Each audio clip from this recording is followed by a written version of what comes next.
Bonjour à tous, bienvenue sur Télésud, c'est Les Engagés. Je suis ravi de vous retrouver et c'est parti pour un nouveau numéro. Vous le savez, mon invité aujourd'hui, il s'agit d'une ancienne journaliste, une ex-journaliste, Virginie Salman, qui est désormais la cofondatrice et la directrice de l'association, l'organisation Viens voir mon taf. Eh bien, nous allons tenter d'en savoir un peu plus. C'est parti, générique.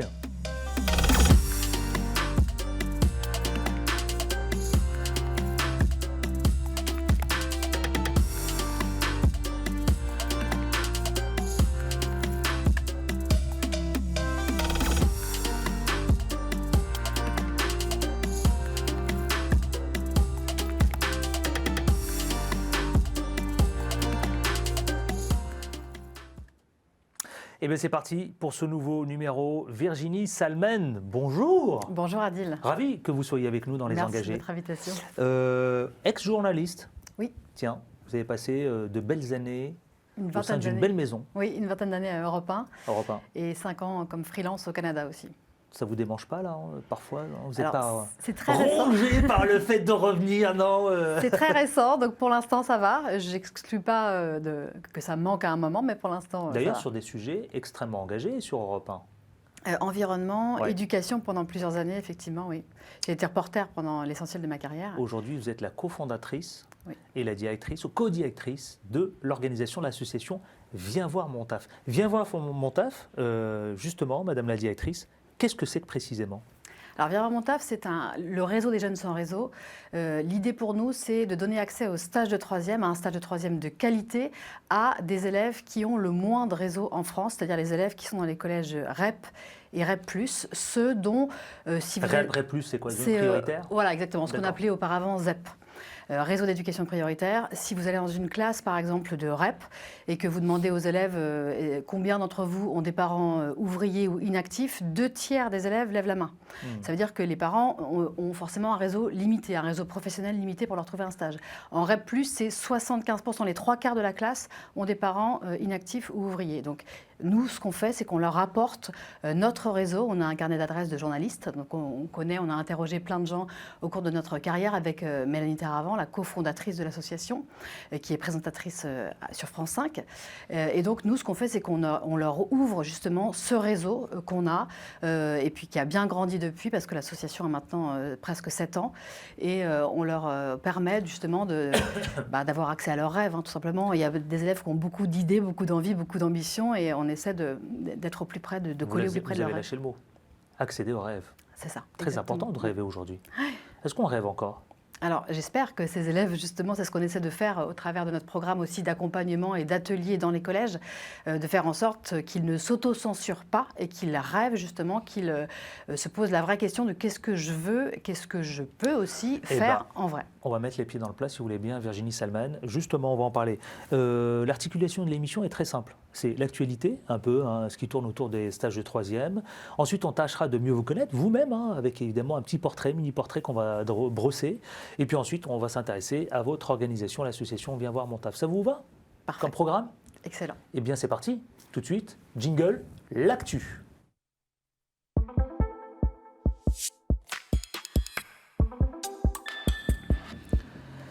Virginie Salman, alors, Madame la directrice, justement, je m'adresse à la directrice de l'association, donc Viens voir mon taf. 800 000 collégiens, c'est ça environ, en France? Alors, il y a 800 000 collégiens par année dans chaque niveau. Donc, en troisième, par exemple, chaque année, ils sont 800 000 par classe d'âge. Eh bien justement, parlons-en. On est en pleine pandémie. D'ailleurs, les stages de troisième sont affectés par cette pandémie, la crise sanitaire, le Covid-19. Comment ça se passe? Comment vous mettez justement, comment vous contribuez à aider tous ces jeunes qui aujourd'hui se retrouvent en marge de notre société, y compris avec cette crise sanitaire, y compris avec cette pandémie qui prend de l'ampleur? Et quand on est en troisième et qu'on cherche un stage, comment ça se passe? Comment ça se passe pour ces 800 000 collégiens qui sont en quête d'un stage? Alors, généralement, peut-être vous le voyez, vous, dans votre entourage familial, par exemple, les élèves qui cherchent un stage de troisième, c'est évident pour personne, mais quand on a un réseau, forcément, c'est beaucoup plus facile. Un réseau de parents très bien connectés. Nous, on aide donc les élèves des collèges REP et REP+, donc de l'éducation prioritaire, des élèves qui ont peu ou pas de réseau. Et l'idée, c'est justement de leur permettre à eux aussi d'accéder à un stage, de trouver un stage dans un secteur qui leur correspond. Alors, ce qu'on fait, c'est qu'on les accompagne, parce qu'à partir de la fin de la quatrième, ce sont les élèves qui sont très jeunes, quatrième, troisième, trouver un stage, se poser la question de qu'est-ce que je vais faire plus tard. Mais ils ont 13 ans, 14 ans maximum. Voilà, en troisième, ils ont 14 ans, voilà. C'est ça. Donc c'est très jeune, évidemment, 15 ans, oui. C'est le cas pour tout le monde. Et donc nous, on les accompagne avec un programme d'atelier. On va dans les collèges à partir de la fin de la quatrième jusqu'à la fin de la troisième pour faire émerger un projet d'orientation, leur faire se poser la question un peu sérieusement à un moment, qu'est-ce que je veux faire, en tout cas dans quelle filière est-ce que je veux me diriger, qu'est-ce qui me fait envie. Et donc on accompagne ces collégiens au travers, on les voit 4 fois, une fois en fin de quatrième, 3 fois au cours de l'année de troisième, pour les préparer aussi au code du monde de l'entreprise, parce qu'ils vont pour la première fois aller dans une entreprise dont ils ont une représentation souvent assez faussée, surtout les jeunes de l'éducation prioritaire qui souvent s'imaginent une entreprise, si je vous schématise un peu grise, avec des gens pas sympas, des chefs surtout pas sympas, des gens habillés tout en gris. Enfin, c'est un peu ça l'image qu'ils ont du monde du travail. Peut-être que leur envoient aussi leurs parents, j'imagine. Est-ce qu'ils n'ont pas le sentiment parfois qu'il y a 2 sociétés, la leur et la société française justement? Alors, peut-être qu'ils ont effectivement une vue un peu biaisée. En tout cas, ils ont forcément le sentiment de ne pas avoir accès, eux, à tout ce qu'ils voient, par exemple à la télévision ou sur le réseau. Il y a plein d'élèves, nous, qui nous disent ça, par exemple, c'est pas pour moi. Et on leur dit pourquoi c'est pas pour toi? Alors justement, je vous pose la question, Madame la directrice. Est-ce qu'il n'y a pas un sentiment d'injustice justement entre ces 2 mondes? Est-ce que ces élèves de troisième ne vivent pas cela comme une injustice terrible? Probablement, une bonne partie d'entre eux se disent que c'est pas juste. Et puis, peut-être qu'ils sont un petit peu jeunes aussi pour certains pour se le dire et le formuler comme ça. Donc, justement, nous, on essaie de jouer dans ce moment-là de l'adolescence où on peut encore, tout à fait, alors scolairement, les pousser, parce que la troisième, c'est très important. C'est pas du tout un stage anecdotique, la troisième. C'est un stage, un âge vraiment charnière de l'orientation. Ah oui. C'est l'année où on fait un très grand choix d'orientation, parce que soit on va en seconde générale, technologique, pro, soit on va faire une filière plus courte. C'est l'âge où on s'oriente vraiment vers une voie, et si on s'est trompé, si on ne s'est pas posé les bonnes questions, on peut faire machine arrière, mais ce n'est pas toujours évident. Donc c'est décisif. Donc c'est assez décisif. Voilà pourquoi le stage de troisième, ce n'est pas du tout le stage photocopieuse qu'on imagine, notamment pour les élèves de l'éducation prioritaire qu'il faut accompagner davantage. Et donc pour eux, il faut ce programme d'atelier, il est vraiment essentiel pour nous, c'est-à-dire le programme complet de on trouve un stage, on te trouve un stage et on te pousse à trouver un stage à la hauteur de tes ambitions et de ton bulletin scolaire pour certains, parce qu'il y a des élèves très bons qui se disent moi par exemple, je me souviens d'une élève qui disait moi par exemple j'aimerais être infirmière. On lui dit infirmière c'est très bien, est-ce que c'est vraiment ce que tu voudrais faire au plus profond de tes rêves ou est-ce que tu souhaiterais être médecin mais tu te dis que c'est pas pour toi? Ouais. Et son bulletin scolaire lui permettait et elle pourrait tout à fait être médecin, mais juste les élèves de ces collèges parfois de par leur milieu social se disent c'est pas pour moi. Est-ce qu'ils sont déterminés dans l'ensemble? Est-ce qu'ils sont déterminés? Est-ce qu'ils savent ce qu'ils veulent faire à l'avenir? Est-ce qu'ils sont fixés dans ce qu'ils veulent faire à l'avenir? Est-ce qu'ils ont des idées? Est-ce qu'ils ont des marqueurs, c'est-à-dire des marqueurs d'exemplarité, Virginie Salman? Est-ce que c'est le cas? Est-ce que vous en parlez avec eux, justement, ces élèves de troisième? Est-ce qu'ils ont l'exemplarité dans notre société? Alors, ça, je veux faire comme lui, par exemple. L'effet miroir, le fameux effet miroir, justement. Alors ça, oui. Alors, pour répondre à votre première question, certains ont des idées très déterminées. Certains savent parfaitement ce qu'ils veulent faire. Ils sont en troisième, donc comme tous les ados, ça dépend des élèves, des enfants. Mais par exemple, très récemment, on a vu une jeune fille, on a fait un stage dating avec l'antenne de Lyon de Viens-Montaf. Je vous en parlerai un petit peu après. Donc l'idée, c'était que les élèves viennent rencontrer un pro dans différents secteurs et se disent « Ok, ce métier m'intéresse, ce pro m'inspire et je veux faire mon stage auprès de lui et postuler le jour même auprès de lui. » C'est un nouveau format qu'on a inventé cette année. Et cette jeune fille a dit « Alors, moi, très honnêtement, là, il n'y a pas de métier qui me parle. Moi, je veux être astronaute. » Et c'est une jeune fille… Astronaute, voilà, comme ça. astronaute. Pourquoi astronaute ? C'est sa passion, elle pense qu'elle a les capacités pour le faire, ça la passionne. En fait, c'est vraiment, quand on parle avec elle, c'est évident, hein, c'est une vraie passion. Elle a été inspirée par qui? Je pense Thomas Pesquet a beaucoup joué. Je veux être astronaute. Non, Thomas Pesquet a beaucoup joué, elle dit qu'elle suit beaucoup tout ce qu'il fait.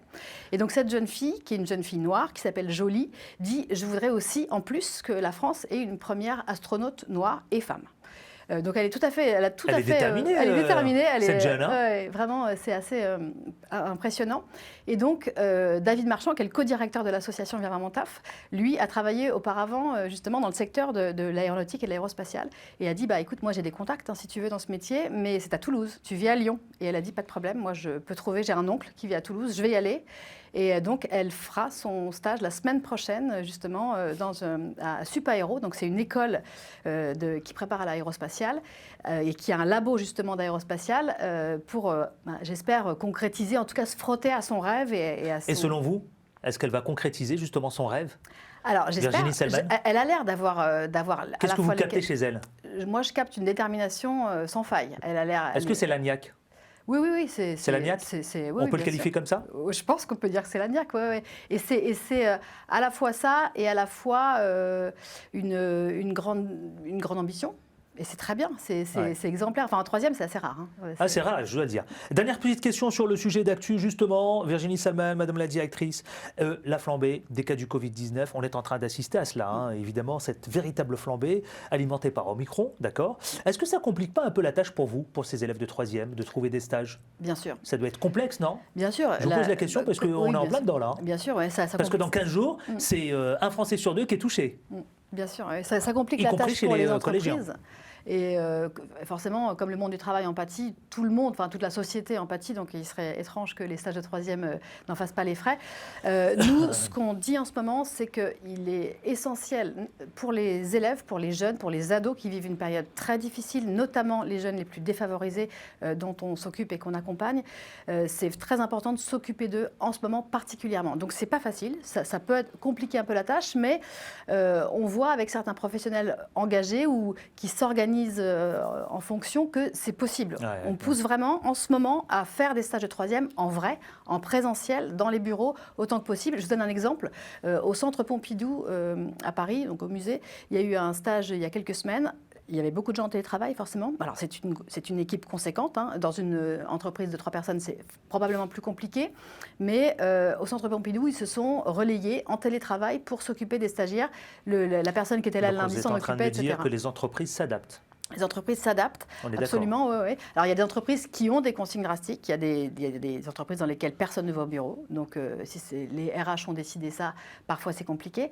Mais il y a des entreprises qui font tout, qui vraiment se battent parce qu'elles ont saisi l'enjeu. Elles savent que pour ces élèves-là en particulier, c'est encore plus essentiel, plus important en ce moment de voir des adultes inspirants, de prendre confiance, d'apprendre la mobilité, d'avoir des adultes inspirants en face. C'est vraiment une période cruciale pour eux.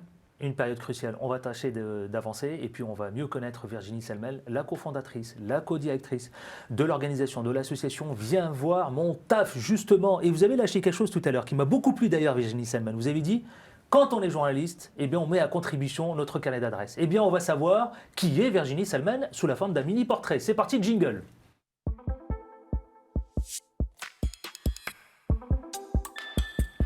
Alors justement, quand on est ancien journaliste, déjà, c'est un engagement de dire « je vais mettre à contribution mon carnet d'adresse ». C'est un engagement en soi déjà, ça. Oui, absolument. Oui. Ça veut dire qu'on croit très fort au projet et ça veut dire qu'on engage tous les gens de notre cercle familial, amical, professionnel pour y contribuer. Donc ça veut dire que vraiment, on est persuadé de ce qu'on fait. Ouais. Virginie Selman, vous êtes engagée depuis combien de temps? Alors, je pense que je suis engagée, j'ai toujours été déléguée de classe, élue quelque part depuis que je suis petite, donc scolarisée, on va dire.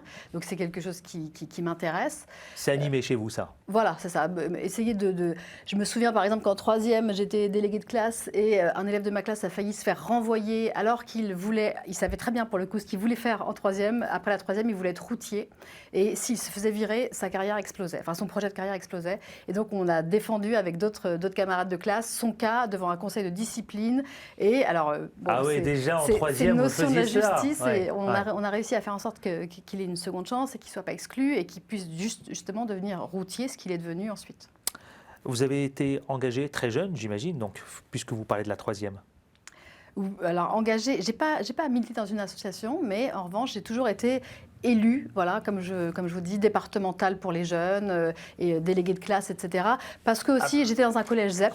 Donc je pense que la mixité sociale depuis le plus jeune âge, ça crée aussi ce constat de l'injustice entre les élèves. Moi, j'étais en fait la fille du médecin du quartier dans un collège ZEP, parce que mon père avait son cabinet juste à côté, et je voyais bien la différence de Très tôt, vous le voyez, ça? Je pense ces inégalités, au collège, ah oui, c'est flagrant. Ouais. Ouais. Au collège, dans un collège ZEP, c'est alors, elle vient d'où cette fibre d'engager?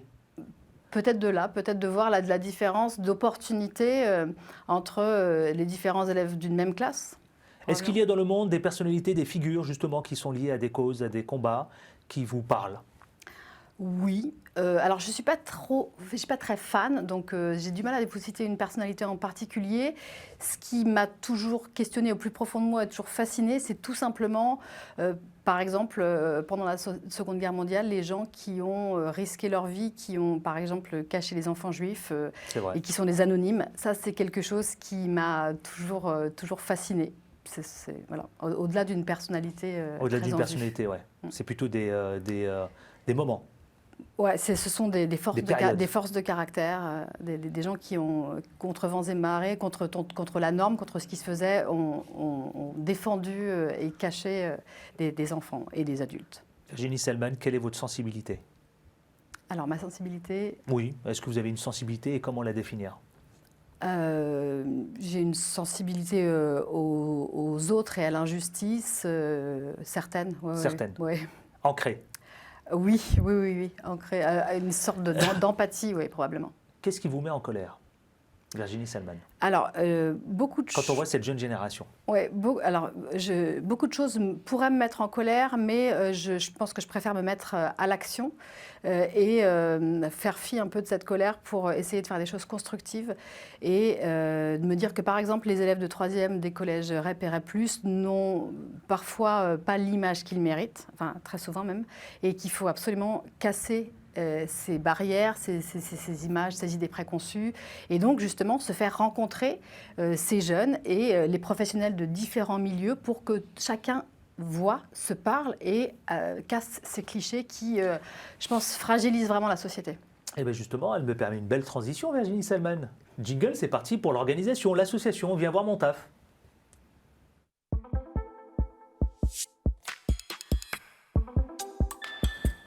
Alors, avant de découvrir Virginie Selman, Madame la directrice, justement, cette organisation, cette association Viens voir mon taf qui existe depuis combien de temps? Depuis 2015. 2015, elle est implantée partout en France?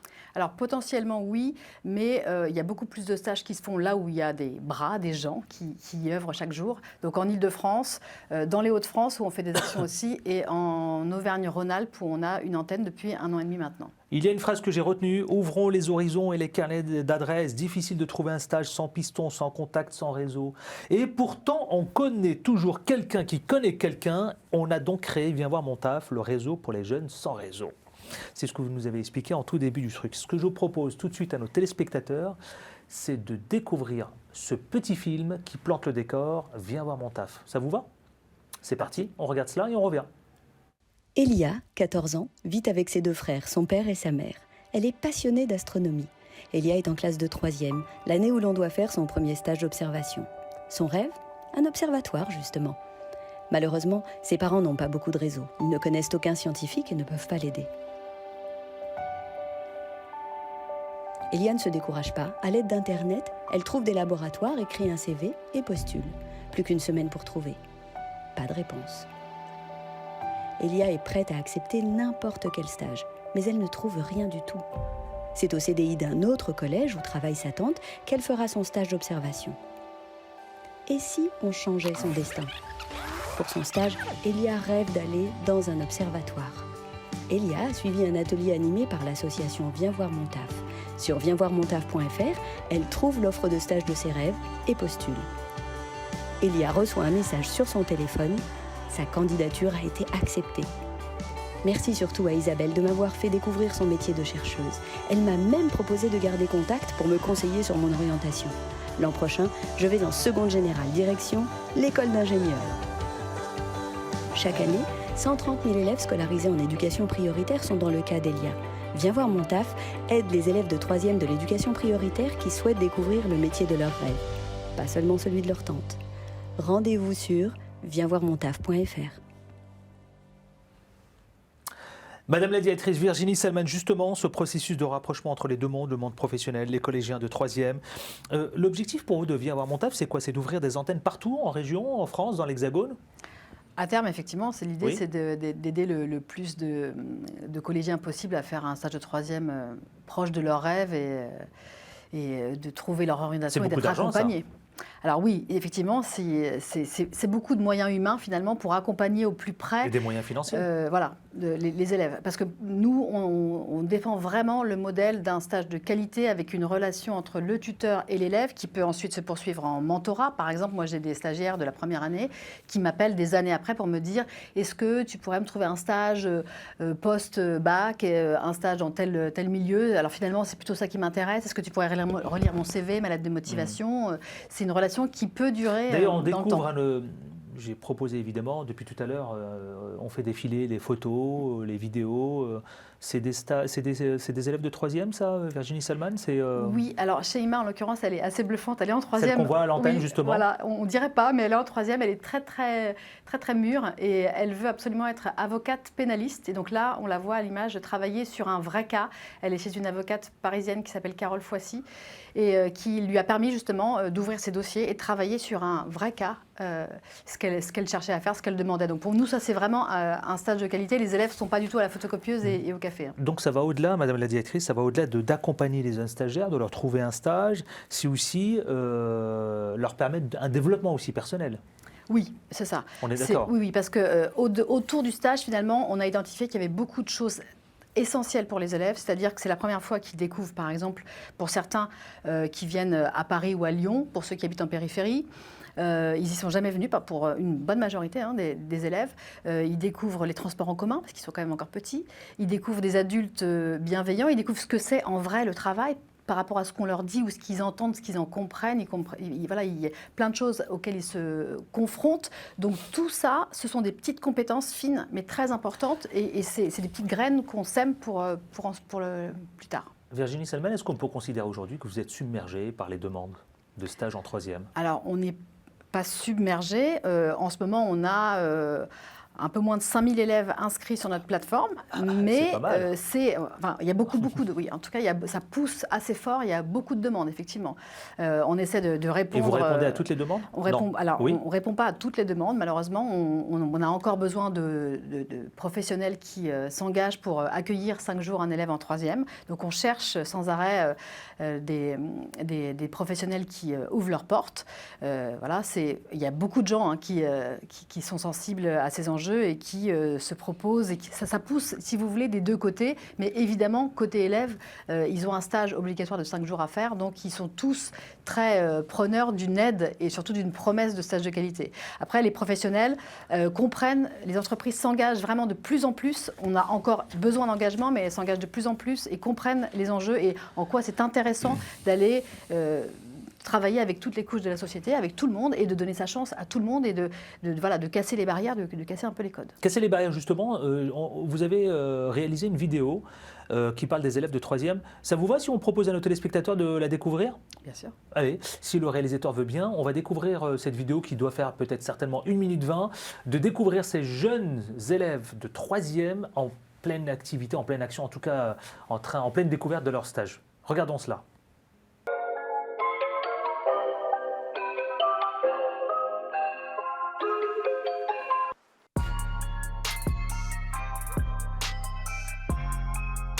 On va aller chercher la stagiaire qui trime. Allez, assieds-toi. Alors là, je t'ai sorti 3 dossiers différents. Et c'est 3 dossiers qui traitent de viol et d'agression sexuelle. D'accord? Ça marche? Oui. Donc ici, tu as le texte sur le viol, avec la définition du viol. L'idée, c'est que Shaima veut être avocat. Et là, j'essaye de la mettre en position d'être, elle, l'avocat, c'est-à-dire de découvrir un dossier et de se dire, bon, est-ce que les faits sont constitués, pas constitués? Allez, va travailler. Du coup, là, c'est le procès verbal de la victime. Mais c'est vrai que c'est impressionnant parce qu'en fait, on se dit que là, c'est pas quelque chose de fictif. Oui, c'est bien, ça motive. On prend cette habitude, en fait, et on vient ici, on s'installe, on a déjà nos dossiers de prêt. Hop, on termine ce dossier, on passe à l'autre dossier. On fait du pénal, ensuite on passe au civil. Ensuite, on va voir l'avocat, on lui dit ce qu'on fait. Voilà, il nous dit, bon, ben, on va peut-être aller déposer des requêtes au palais de justice. C'est ce magnifique bâtiment. Ma stagiaire de 3e. Donc ici, tu as 1, 2, 3, 4 chambres correctionnelles, parce qu'avant le tribunal était là. Ils sont assez rigolos ces petits jeunes parce qu'ils ont des réactions sur les dossiers qui sont décalés. Voilà, c'est un peu une confrontation des points de vue aussi peut-être. Je rêvais ça depuis toujours, pas toujours, mais depuis ma jeunesse. Et puis là, ça se réalise et j'espère que ça continuera jusqu'à dans 10 ans peut-être. En devenant avocate. Donc oui, vraiment, je suis heureuse et ça va me manquer en fait de plus être là et de ne pas avoir affaire au cours.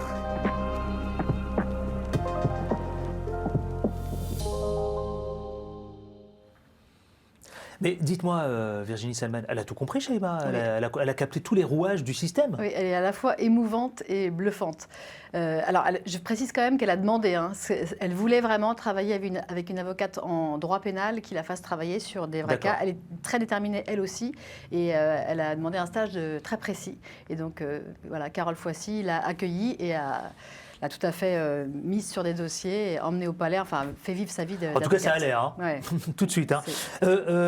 Madame la directrice, la France, je ne vous l'apprends pas, c'est le pays le plus inégalitaire en matière d'éducation dans l'OCDE. Vous êtes d'accord ? Oui, je ne peux pas contredire les statistiques. Parmi les 35 pays membres, en tout cas de l'OCDE, la France est vraiment le pays le plus inégalitaire. Alors, comment vous vous positionnez, viens voir mon taf, comment elle se positionne, comment elle s'inscrit justement dans cette éducation prioritaire? Est-ce qu'il y a évidemment des mesures concrètes que vous soumettez au gouvernement? Et comment et sous quelle forme? Et comment combler ce fossé surtout, Madame la directrice? Alors, nous, on essaie justement de travailler. Donc, on travaille en collaboration avec le ministère de l'Éducation nationale. On essaie d'être complémentaires parce que sur la brique du stage de 3e, l'accompagnement, il est nécessaire à notre avis. D'ailleurs, on travaille en ce moment à un nouveau projet avec le ministère de l'Éducation nationale. On travaille à un stage de 4e, donc plus en amont, parce que la 3e, c'est déjà presque un petit peu tard en termes d'orientation pour les élèves. Se poser la question seulement parfois en fin de 3e, voilà, ça peut paraître un peu tard. Donc, on travaille avec le ministère à un court stage de 4e pour que les élèves puissent se confronter 2 fois lors de la scolarité au collège à un métier, une orientation et donc une entreprise souvent. Et donc voilà, ce qu'on fait nous, c'est vraiment de la complémentarité avec les professeurs, parce qu'on travaille avec eux, hein, mais on apporte une sorte de formation complémentaire en faisant par exemple écrire des CV et des lettres de motivation, pas comme un instrument de recrutement, de tri, mais vraiment de formation pour que les élèves commencent à y songer, commencent à savoir ce qu'on met dans un CV et une lettre de motivation. D'une phrase, s'il vous plaît, Virginie Salman. Souvent, on parle régulièrement dans ces zones d'éducation prioritaire, hein, dans ces quartiers populaires, de classe, de caste, de classe, etc. Et que c'est parfois volontaire, y compris évidemment quand on parle de l'éducation nationale. Qu'est-ce que vous répondez et comment vous voyez les choses pour ces jeunes générations, justement des 4e, des 3e, à terme, dans 1 an, dans 2 ans, dans 3 ans, dans 10 ans, dans 20 ans? Comment vous voyez? Quelle est votre vision, Virginie Salman? Alors, nous, notre lutte au quotidien, c'est la lutte contre le déterminisme social, donc c'est exactement ça. C'était le sens de ma question. Voilà, c'est ça. Pour nous, il faut donner un coup de pouce, en l'occurrence de formation et d'accès au réseau, aux élèves qui en ont le moins. Donc c'est exactement ce qu'on fait. C'est aussi la logique des collèges REP et REP+. Hein. Mais donc nous, on leur apporte cette brique-là, le lien école-entreprise qu'on fait en les formant parce qu'effectivement, ils partent avec moins de réseau. Donc moins de réseau, les gens par exemple de LinkedIn vous le diront, c'est moins d'opportunités de travail dans une carrière. Donc voilà ce qu'on apporte, c'est ce petit plus de code, formation et réseau. Et vous en avez pour 10 ans, 20 ans, 30 ans? Vous voulez dire de travail? Pour les accompagner. Ah oui. Alors, je parle des zones d'éducation prioritaire, de ces quartiers populaires défavorisés. Oui, bien sûr, bien sûr. C'est un travail au très long cours. Oui. Bon, on arrive au terme de cette émission. Ça va vite, hein, Virginie Salman? Très très vite. Madame la directrice, vous savez quoi? Votre cofondatrice, Mélanie Taravant, J'aime beaucoup sa phrase. Elle dit « C'est possible de continuer ses études, c'est possible de rêver, il faut juste se donner les moyens. Encore faut-il que les enfants le sachent. » J'aime beaucoup. Vous dites quoi? Alors, je pense que Mélanie a ce petit plus aussi très personnel, parce qu'elle était dans... C'est la présidente de Viens voir mon taf. C'est la présidente de l'association, absolument. Et la cofondatrice, comme vous. Voilà, on l'a cofondée ensemble en 2015. Et Mélanie, il se trouve qu'elle était danseuse dans le ballet de l'Opéra de Paris et qu'elle est devenue une journaliste à la carrière exceptionnelle. Elle est aujourd'hui présentatrice sur France 5. Donc, elle sait que quand on veut et qu'on se donne les moyens et qu'on a quelques mentors aussi, on peut y arriver. Donc je pense qu'elle veut aussi un peu redonner, de la même manière que je vous le disais tout à l'heure, ce qu'elle a vécu, ce qu'elle a expérimenté, et puis les coups de pouce aussi qu'elle a pu avoir. Et elle croit beaucoup dans le travail et la volonté. Donc je pense que c'est... Le mot de la fin vous revient. Qu'est-ce que vous dites à celles et ceux qui vous regardent aujourd'hui et qui ont envie de continuer, d'espérer, d'avoir de l'espoir, d'avoir des exemples et continuer de rêver? C'est ce que vous disiez tout à l'heure. Qu'est-ce que vous leur dites? Alors, moi, je leur dis, pour ceux qui sont en troisième ou en quatrième ou en troisième de collège Rep et Rep+, de rêver à la hauteur de ce qu'ils sont, de ne pas s'autocensurer. Par exemple, pour en particulier les jeunes filles, de s'ouvrir tous les horizons, parce qu'il y a encore plus d'horizons bouchés, fermés culturellement pour les jeunes filles. Et donc, ma question, mon point, c'est vraiment de leur dire de rêver, avec un peu de travail, évidemment, mais de rêver et de faire appel à ceux qui peuvent les aider, comme Viens voir mon taf. Eh bien, merci infiniment. Continuez de rêver, c'est très important. Rêver, c'est important. C'est très important. Virginie Salman, merci à vous, ex-journaliste justement, désormais cofondatrice de l'organisation de l'association Viens voir mon taf. Elle est aussi co-directrice de cette association, de cette organisation Viens voir mon taf. Merci infiniment d'avoir été avec nous. Merci à vous. Merci Vraiment, beaucoup. j'étais ravi. Et longue vie aussi à tous ces jeunes qui, évidemment, vous leur permettez de cette passerelle justement dans le monde, dans ce nouveau monde et la découverte de ce nouveau monde. Merci à vous. Restez fidèles surtout à Télé Sud, vous le savez, plus que jamais. Et je vous donne moi rendez-vous à très bientôt pour un autre numéro des Engagés. D'ici là, on ne lâche rien. Portez-vous bien.